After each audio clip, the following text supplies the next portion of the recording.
সকাল সকাল চলে আসলাম চাকতাই ফিশারি ঘাট।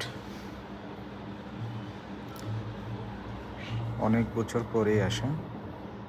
জায়গাটার বেশ উন্নত হয়েছে, দেখেই বোঝা যাচ্ছে। দেখুন, এটা হচ্ছে চাকতাই খালের শুরুটা এখান থেকেই।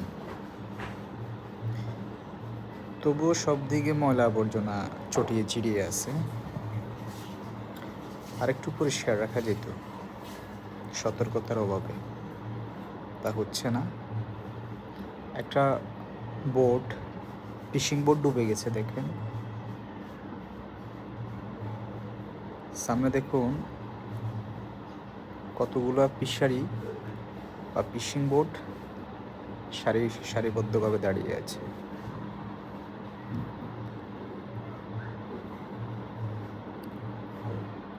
সত্যি বলতে, যারা নোয়াখালীবাসী, চরালাই মুছাপুরবাসী আছেন,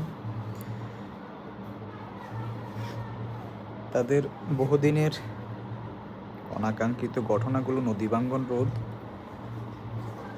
যদি এভাবে ফিনিশিংটা দেওয়া হয়, এভাবে ডালাইয়ের কাজগুলো করা হয়, এভাবে ব্লকগুলো বসানো হয়, আশা করি 99% নদী ভাঙ্গন রোধ করা সম্ভব হবে। কারণ এই যে কর্ণফুলী নদীটাও কিন্তু অনেক খরস্রোতা, এবং এখানে আপনারা জানেন লঞ্চ, স্টিমার, জাহাজ ইত্যাদি ইত্যাদি বড় বড় ইয়েগুলো, যানগুলো আসে।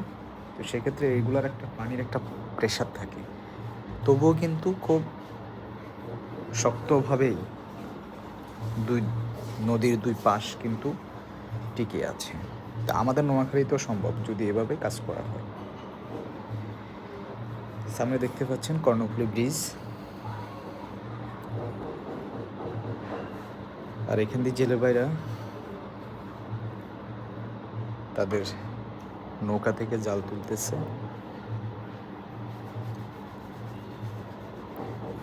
সব কিছু মিলিয়ে খুব একটা ভালো লাগলো, সকালটা ভালোই কাটলো।